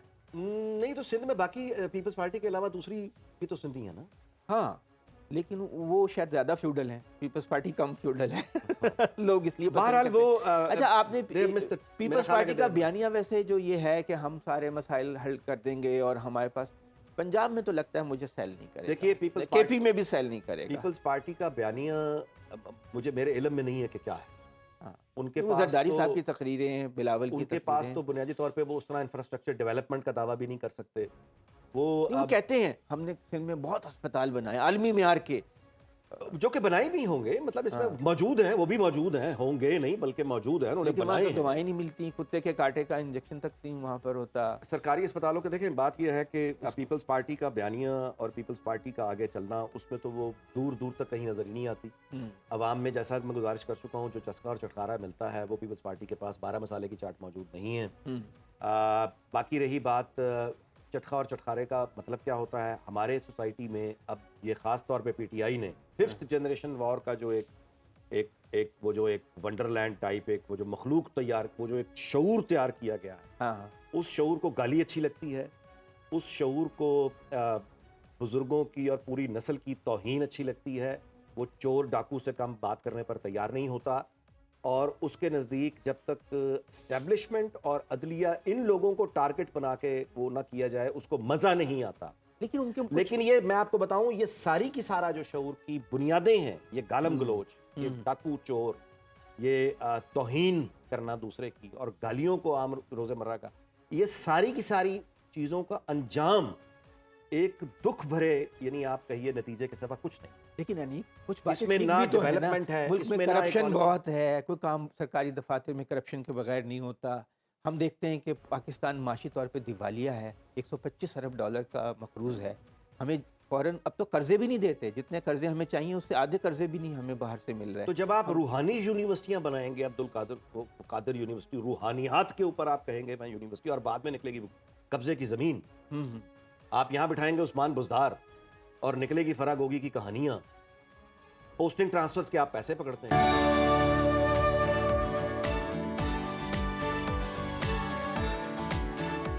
Welcome back viewers. अब आपको बताते हैं कि बदलते हुए तर्ज ज़िंदगी के बायस हमारे खाने पीने की आदत खासी तब्दील हो चुकी हैं और नई नस्ल में सब्जियां खाने का रुझान तो वैसे ही कम होता जा रहा है।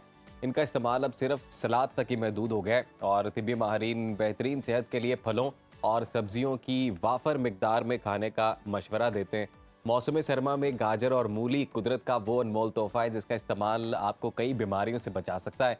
गाजर और मूली सलाद का हिस्सा तो होती ही है, इनको कई तरीकों से खाया और पकाया भी जा जी सकता है। हाँ।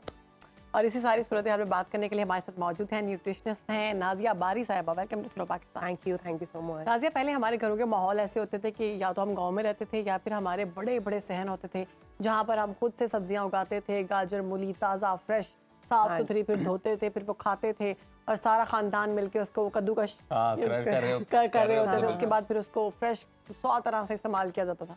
अब ये रुझान कम हो गए, अब हम सब्जियां ले आए बड़ी बात है, फिर उसको काट के खाएं ये उससे बड़ी बात है। तो ये बताएं कि इनको खाना कितना ज़रूरी है? देखिए, सब्जियां खाना तो बहुत ही ज़रूरी है, जितना कि हमें जितना पानी पीना ज़रूरी है इसी तरह हमारे लिए, क्योंकि जितनी कलरफुल आपकी I have bad thoughts today, जितनी कलरफुल आपकी प्लेट होगी उतना ही कलरफुल आपकी बॉडी इनसाइड होगी। तो उसके लिए हमें जो वेजिटेबल्स हैं, फ्रूट्स हैं, तो हमें उनको वैरायटी में लेना चाहिए और everything we should take. Okay, yes. तो नाज़िया साहिबा, अभी आप देख सकती हैं हमारे पास तरह तरह के पकवान अभी मौजूद सुबह सुबह टेम्पटिंग है पराठे, मूली के पराठे। पराठे तो फिर हमने रखे थे हम ना, अपने मूली के व्यूवर्स को भी पराठे। बताएं कि हमारे पास गाजर का जूस है जी, और वैसे आप पी सकती हैं, इट्स फ्रेश। और मूली के पराठे अगर आप खाना चाहें इसके साथ, ये भी गाजर के जूस का कलर बहुत प्यारा है। लेकिन मैं अच्छा आपको बताऊं एक बात, ये गाजर का जूस जो है गाजर का जूस जो है, अब ये इसके मत लिए- कहिएगा नहीं पीना, मैं नहीं, पीने लगी। पीना चाहिए, we should eat, we should पहले drink पी that। पहले लेकिन मैं पी लेते बता हैं, रही हूँ उसके कि इंस्टेड ऑफ गाजर जूस जो है, पहले आप पी लें फिर मैं बता देती हूँ। आप कोई बताएं। मसला तो नहीं था। नहीं, मसला ये नहीं है, क्योंकि अगर हम इसको कैरेट को वैसे लें इंस्टेड ऑफ जी। जूसेस, आई एम जी, नॉट जी। इन फेवर ऑफ जूसेस, क्योंकि जूसेस में लेट्स सपोज अगर आप गाजर ले रहे हैं तो आप इसमें 5 से 6 गाजरों का जूस ले रहे हैं, जी, जी। एक्सट्रैक्ट कर रहे जी, जी। हैं, उसमें से आप सारा जो न्यूट्रिशन उनकी स्किन में है वो सब फेंक रहे हैं। आप उसका से शुगर ले रहे हैं, आप उसका मतलब पूरा उसका ये मैं बेनिफिट रख नहीं रही ले रहे, लेकिन आप कैलोरीज ज्यादा ले रहे हैं, शुगर सही। और कैलोरीज आप ज्यादा ले रहे इंस्टेड ऑफ दैट अगर आप यही 2 कैरेट्स वैसे खा लें तो आप फिलिंग भी ज्यादा होंगे,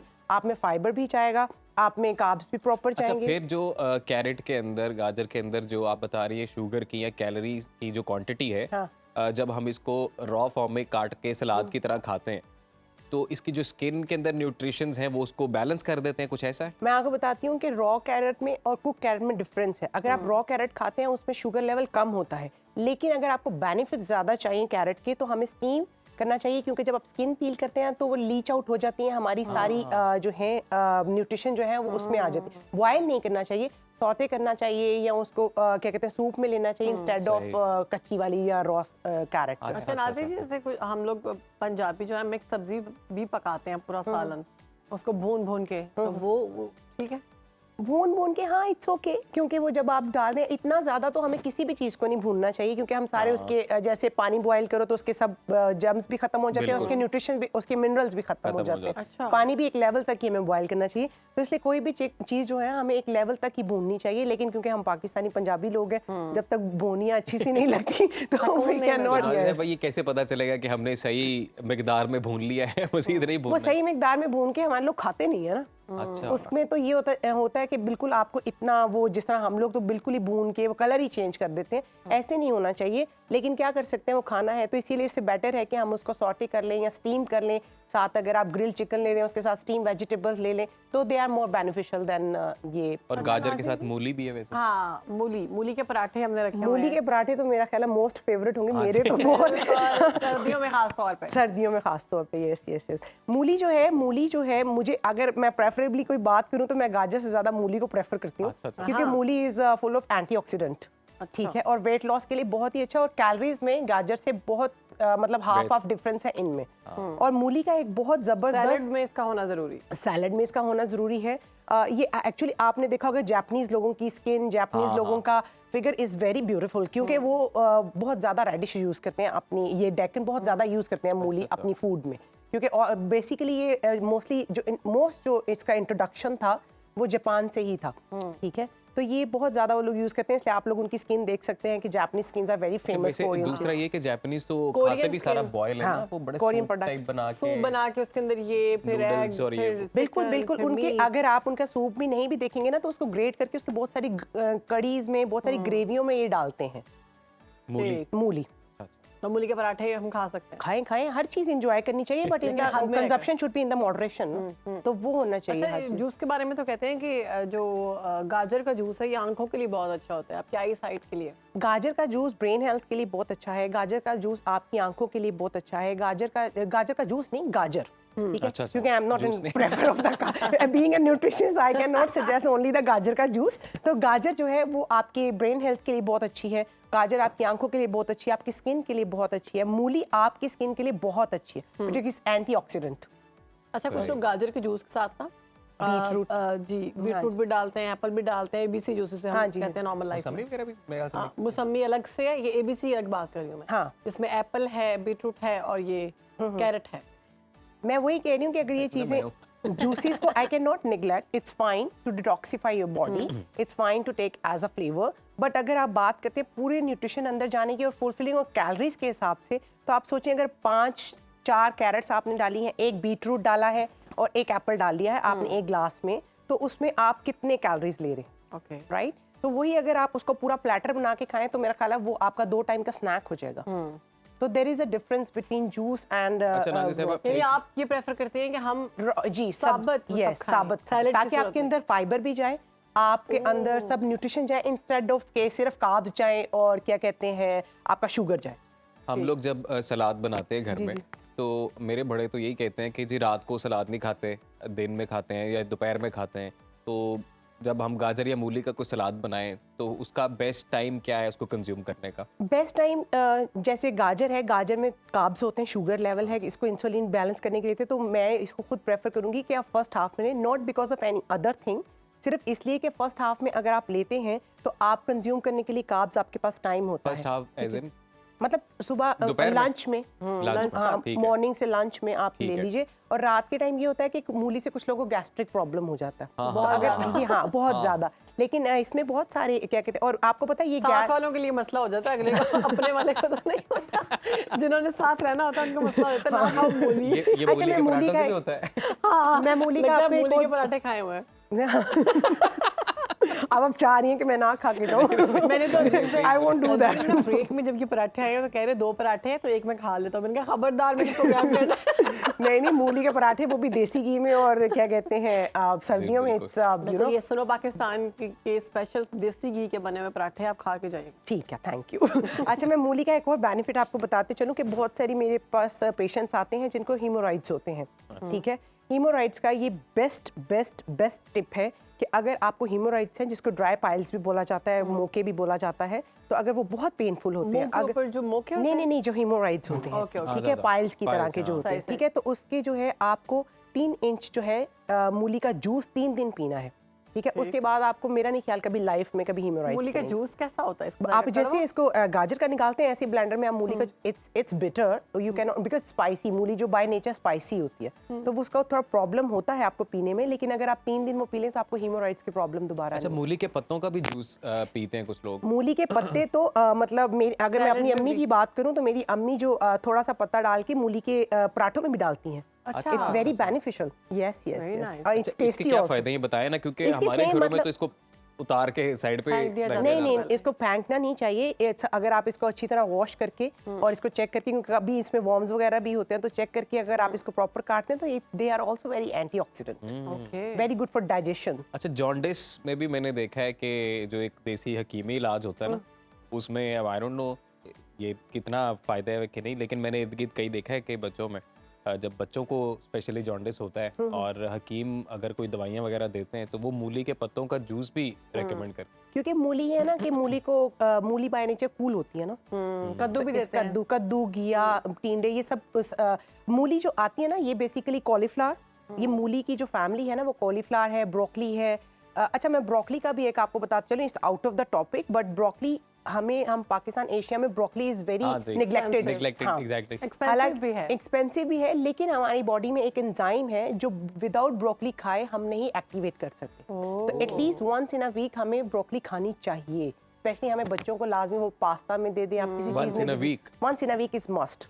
क्योंकि आपकी बॉडी में एक और ये एंजाइम ओवर ऐसा द है। ईयर अवेलेबल होती है या इसका कोई स्पेशल सीजन है? मैं आपको सीजन के बारे में मुझे इतना नहीं, क्योंकि मैं जहाँ रहती हूँ वहाँ हमें over the year her mill time जाता मिलता हाँ है। वो मेरे ख्याल से यहाँ पे भी आपको यहाँ पे भी अगर आप अच्छे उसमें मिलता है जाएं freeze। फ्रीज में, लेकिन seasonal fruits and vegetables are always preferable. आप ये ना करें कि अगर सीजन आप गाजर का चल रहा है तो आप करेले स्टोर वाले लें, बेटर आप इन चीजों का नाज़िर बेनिफिट साहब पहले एक लें। फेवरेट सवाल हाँ जो कि शायद बानो का फेवरेट सवाल है Tips। यार, और पूछने वाला मैं हूँ क्योंकि मुझे ज़हन में आया, मुझे वाइब आई है बच्चों का? और वो ये नहीं, बच्चों वाला तो है ऑब्वियसली। दूसरा ये कि मूली एंड गाजर इनका कोई फेस मास्क, कोई इस टाइप की कोई चीज़ बनाई जा सकती है स्किन को मूली तो फ्रेश रखने के मुंह पे लिए? मिर्चा लगा दे। नहीं ऑयल्स आते हैं इनके। अच्छा। मूली का ऑयल तो बहुत मशहूर है एंटी एजिंग के लिए, और गाजर का ऑयल और मूली का ऑयल एवोकाडो ऑयल के साथ मिक्स करके बहुत से लोग यूज करते हैं इसको एंटी एजिंग और रिंकल्स के लिए, फाइन लाइंस के लिए, क्योंकि मैंने बताया मूली बहुत एंटीऑक्सीडेंट है। लेकिन मैं अगेन वही कहूंगी कि बजाय लगाने के आपको अपना इनर साइड अगर ठीक हो जाता तो आपके आउट पे कुछ प्रॉब्लम ही नहीं आता। तो ये है, तो inner beauty is more healing inside out. और ये गाजर के हलवे की भी कुछ तारीफ कीजिए। गाजर का हलवा ये तो इस सीजन की सौगात है जी, तो शादी अच्छा ये ब्याह तो और गाजर दीगर का हलवा है, तकरीबात। लेकिन बहुत सारे एरियाज में मैंने देखा है कि गजरेला एक डिश होती है, हमारे एरिया में हाँ, बहुत बिल्कुल। मजे की दूध के अंदर बनती है बनती है, वो। बिल्कुल। कुछ एरियाज में लोग इसको गाजर के हलवे को ही गजरेला कहते हैं। हाँ हाँ हाँ ये गाजर का हलवा सूखा और वो खीर टाइप गाजर Exactly। जी इसको जी गजरेला समझ आ कहते गई, हैं। हाँ जी। तो इन दोनों में क्या फर्क है और दोनों में से ज्यादा बेहतर क्या है? लेकिन ज़्यादा बेहतर तो मैं नहीं कहूँ क्योंकि दोनों ही सर्दियों की इतनी खास सौगात है, और मैं कभी भी इस चीज़ में नहीं आती कि आपको ये नहीं खाना चाहिए। आपको हर खाएं। चीज़ खानी चाहिए, और स्पेशली सर्दियों में तो मैं खुद बहुत फॉन्ड ऑफ सर्दी हूँ, तो मुझे बहुत एंजॉय करती हूँ मैं ऐसी चीज़ें। तो जो गजरेले की आप बात करें वो ये है कि जैसे अगर आपके बच्चे सुबह स्कूल जा रहे हैं, सुबह दूध पी के जा रहे हैं, तो आप क्या कर सकते हैं, उसको ग्रेट करके दूध में थोड़ी सी गाजर डाल के ऊपर रख दें। जब तक उनका सही। स्कूल के लिए तैयार हो रहे हैं तो वो गाजर और दूध का वो बन जाता है, तो आप उनको जाते हुए सुबह के टाइम वो पिला दें, तो एक तो उनको बहुत अच्छा इम्यूनिटी मिल जाता है। लेकिन वो तो राइस प्लस खीर नुमा होता है, राइस प्लस वो तो गजरेला होता है ना। जी, मैं जी, आपको जी। ये क्विक बता रही हूँ हाँ, बच्चों को, quick अगर आप remedy। सुबह gajrela is very good also, अगर आप उस शुगर की क्वांटिटी रखें तो वो फिर हेल्दी ही हम है। तो उसमें बहुत शुगर डाल के मजे का बना के, वो हम देसी लोग तो कहते हैं मीठा मीठा ना होवे तो की फायदा, मीठा मीठा होना अच्छा, चाहिए। वैसे जो भी एक आपने बताया कि सूप सवेरे दूध को जब बॉईल कर रहे हैं उसके अंदर गाजर थोड़ी सी अगर ग्रेट करके डाल दें, डाल दी हाँ। तो वो हम लोग भी दफ्तर आने से पहले थोड़ा पी के आ जाएं, इट्स ये वेरी आप एनर्जेटिक। जरूर क्योंकि पी देखिए सकते ना, क्योंकि गाजर आजकल सौगात है ना सर्दियों की, तो आप इसका जितना एडवांटेज और ले ये सकते जो हैं हमारे पास ये अब तो वैसे नॉर्मल मतलब गर्मियों में हमें ये गाजर नहीं मिलती, हमें ऑरेंज गाजर मिलती है। हाँ, अभी सर्दियों में चाइनीज हमें गाजर, चाइनीज चाइनीज गाजर कहते हैं। हाँ। तो ये लेकिन उसका टेस्ट Equally- हमारी इस तो ये गाजर कच्ची जैसा- खा लेनी चाहिए। मैं वही आपको बता रही हूँ कि कच्ची खा लेनी चाहिए, लेकिन आप अगर इसके ज्यादा बेनिफिट्स चाहते हैं तो इसको थोड़ा सा स्टीम कर लें, क्योंकि वो लीच आउट हो जाते हैं इसके सारे न्यूट्रिशन उसमें। स्टीम मतलब अगर आपके घर में वो स्टीमर वगैरह नहीं नहीं है, है, स्टीमर की क्या जरूरत है, आप उसको हंडिया में डालें, कोई भी वेसल लें बड़े वाला, उसको कवर कर दें थोड़ा सा पानी डाल के, इट्स आल्सो द स्टीम, हाँ यही मैं देसी कह रही तरीका ऑफ स्टीम ना। बिल्कुल देसी। अच्छा एक बात मैं और बता दूं, अगर आप क्या कहते हैं excess of everything is bad जैसे भी है, अगर आप ये कोशिश करें मैं गाजर पी के आज ही गोरा हो जाऊं या आज ही मेरी स्किन लाइटन हो जाए, तो दिस इज रॉन्ग। अगर आप एक्सेस गाजर खाते हैं तो आपकी स्किन ऑरेंजिश होना शुरू हो जाती है। अच्छा। This is also the disadvantage of that, जो कि आजकल लोगों को नहीं पता, फिर वो इतने गाजर के जूस पीते हैं उसके बाद अब जैसे वो कि हमें उसको रिजल्ट बैलेंस आउट नहीं कैसे मिले, करें खट्टे ना, हो गए हमें तो पता ही नहीं चलेगा क्योंकि कि 2 हमने गाजर बहुत है दिन में। उसको सलाद की शक्ल में काटें सलाद और की वो शक्ल में काटें, आप उसको जैसे चाइनीज राइस बन जाते हैं बच्चों उसमें को वो दे खाएं। सकते हैं, बच्चा जैसे टॉडलर है तो उसको दे दें गाजर खाए, छील के toddler- दें या फिर ऐसे ही। उनको तो मेरा ख्याल है थोड़ा सा स्टीम करके दे दे ताकि चोक ना हो ना, हाँ। तो थोड़ा सॉफ्ट उसमें दे जैसे दो। जैसे कुछ बच्चे हैं वो खाते हैं, उनको ये मसला नहीं है तो उनको दे सकते हैं। दे सकते हैं, व्हाई नॉट, व्हाई नॉट। और इसको ऊपर से पील करना है या फिर ऐसे ही? नहीं, पील कर लें तो आपको ये होगा कि बच्चों को डाइजेशन में इजी होता है, और दूसरी बात this is the best snacks. आपका शुगर, अगर आपको शुगर की क्रेविंग होती है, this is the best snacks. ठीक, बेस्ट है। बहुत नाज़िर शुक्रिया साहबा, भाई बहुत साहबा। शुक्रिया आपके वक्त Thank का, you, आपने thank you so वक्त much. दिया, Thank you, और thank you. हमारे व्यूवर्स ने भी खूब इंजॉय किया होगा आई एम श्योर इस सेगमेंट को। गाजर और मूली, इसको आप सलाद की फॉर्म में इस्तेमाल करें जी, बड़े फ़ायदे हैं इसके। एक छोटी सी ब्रेक के बाद हाजिर हूँ।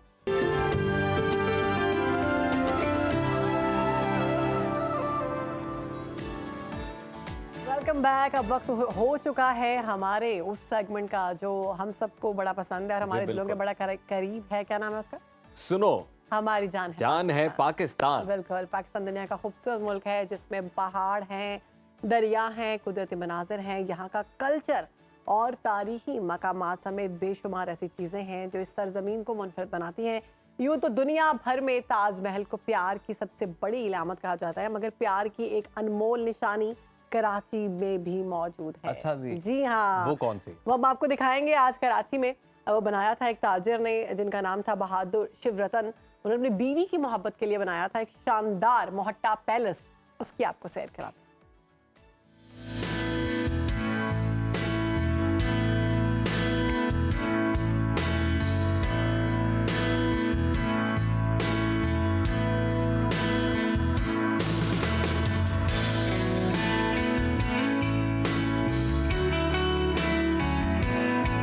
कराची के इलाके क्लिफ्टन में वाक़े इंतहाई खूबसूरत इमारत मोहाटा पैलेस मारूफ ताजिर राय बहादुर शिवरतन मोहाटा ने अपनी बीवी की मोहब्बत में बनवाई। पूरी इमारत जयपुर फने तामीर की तर्ज पर डिजाइन की गई है, जिसमें मुगल तर्ज तामीर की झलक भी नजर आती है। मोहाटा पैलेस को पहली बार देखें तो यूँ लगता है कि आप वाकई राजस्थान के किसी महल में खड़े हैं।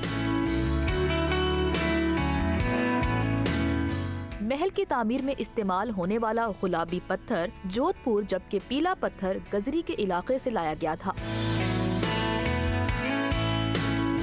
इमारत की खास पहचान गुंबद, मेहराबे और मीनार हैं, जो मोहाटा पैलेस को उस दौर की कराची की दीगर इमारतों से मुमताज करते हैं। इस दिलकश इमारत को कसरे फातिमा के नाम से भी जाना जाता है, क्योंकि ये इमारत बानी पाकिस्तान मोहम्मद अली जिन्नाह की बहन फातिमा जिन्नाह को उनकी मुंबई की रिहाइशगाह के बदले दी गई थी। फातिमा जिन्नाह इस घर में तनहा रहा करती थी और अपनी अक्सर शामें महल की छत पर गुजारती, जहाँ समंदर का दिलफरेब नजारा उनका मुंतजिर होता।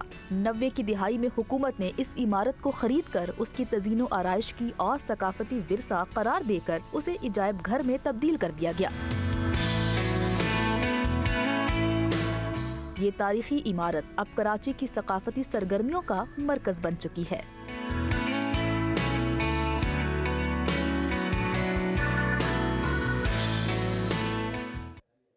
खूबसूरत रिपोर्ट जी मोहाटा पैलेस की, और आई एम श्योर कि आप सबने भी इंजॉय किया होगा। वैसे मैंने आज ये पहली दफ़ा देखा है। अच्छा, हाँ, मुझे नहीं पता था इस पैलेस के बारे में। तो वैसे हमारे प्रोग्राम के इस सेगमेंट की ये खास बात तो है जी कि हम ऐसी ऐसी इमारतें, ऐसे ऐसे शानदार क्या कहते हैं ना नमूने दिखाने की कोशिश करते हैं जो लोग नहीं देखते, जो नहीं पता होता है लोगों को। सही बात है। और आप तो खुद कराची रह के आई हैं, वैसे आपने देखा था? जी, मैंने बिल्कुल देखा हुआ है, ये बहुत खूबसूरत है। अभी भी जो हम विजुअल्स में देख रहे हैं वो इसके उस इतना खूबसूरत नहीं आया जो रियल में ज़्यादा खूबसूरत है। एग्जैक्टली, बहुत खूबसूरत है ये। मैं तो live नेक्स्ट इसका। कराची वाले टूर में जाके इस जगह को तो मस्ट विजिट करने वाला हूं। श्योर ज़रूर जाएं और ज़रूर विजिट करें। हमारे लिए भी वीडियो बनाकर लेके आइएगा, हम भी एंजॉय करेंगे। तो आज के प्रोग्राम से हमें दीजिए इजाज़त, अपना ख्याल रखिए। कल आपसे मुलाकात होगी नए प्रोग्राम में, नए गेस्ट होंगे, नई स्टोरीज होंगी और हम ही होंगे। अल्लाह हाफ़िज़। अल्लाह हाफ़िज़।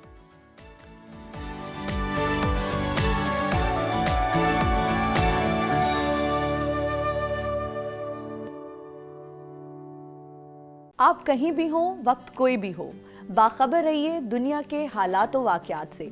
अभी सब्सक्राइब कीजिए सुनो न्यूज़ के YouTube चैनल को और क्लिक करें बेल आइकन को, ताकि आप हमेशा बाखबर रह सकें।